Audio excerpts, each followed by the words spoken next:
Bonjour, je m'appelle Vanina, j'ai 46 ans, je suis mariée avec Tony. On est franchisé d'Oeka depuis 2 mois. Et moi, donc, je suis Tony, j'ai 50 ans et j'étais avant dans la création d'entreprise aussi. J'avais une autre société dans la domotique. Est-ce que vous pouvez nous dire pourquoi vous avez choisi d'ouvrir une franchise en animalerie, s'il vous plaît? On adore les animaux. On voulait faire quelque chose à nous et ensemble. Aussi, quelque chose d'important, c'est qu'on voulait pouvoir ramener notre chienne avec nous au boulot. Voilà, chose qu'on n'aurait pas pu faire dans d'autres commerces. Donc, on s'est dit, une animalerie, on adore les animaux, on va voir des animaux tous les jours. Et voilà, on s'est dit, bah tiens, une animalerie, c'est bien. Et pourquoi votre choix s'est spécifiquement orienté vers l'enseigne et le réseau de franchise d'ONK? C'est parce que en fait, ils avaient déjà une représentation à Clermont-Lérault. Nous, on vit à côté de Clermont-Lérault. Je connaissais Jean-François, donc qui est le gérant de l'animalerie d'OEK à Clermont-Lérault. Et suite à de nombreuses discussions avec Jean-François, on s'est dit, bah tiens, pourquoi pas. On a contacté, comme l'a dit Vanina, on a contacté Kevin. On les a rencontrés une fois, 2 fois, et puis en fait, on s'est senti comme à la maison. Toujours avec un côté très pro.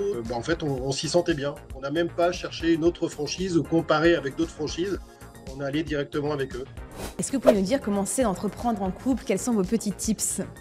C'est super simple. Nous, on avait travaillé ensemble déjà. Mon mari et mon beau-père, c'était gérants de camping. Et on a dit, pourquoi pas recommencer l'aventure de travailler ensemble. Ce qui est difficile, en fait, c'est d'arriver à que chacun ait sa partie, son domaine, et qu'on communique beaucoup ensemble, parce que sinon, on se marche un peu dessus, on demande 2 fois des choses, par exemple, aux fournisseurs, alors que moi, j'avais déjà posé la question. Une chose que c'est positif pour moi, c'est qu'on se connaît, ça fait 20 ans qu'on est mariés, et on connaît les forces et les faiblesses de chacun. Et pour vous, quelles sont vraiment les qualités nécessaires pour réussir en franchise? Je pense qu'il ne faut pas avoir peur de se remettre en question, ça c'est très très important. Ne pas avoir peur de repartir de zéro. C'est aussi pour ça qu'on est parti avec une franchise, parce que moi j'avais l'expérience d'avoir monté plusieurs sociétés, et à chaque fois de zéro. On a fait le choix aussi de partir sur la franchise parce que le monde de l'animalier, on ne le connaissait pas.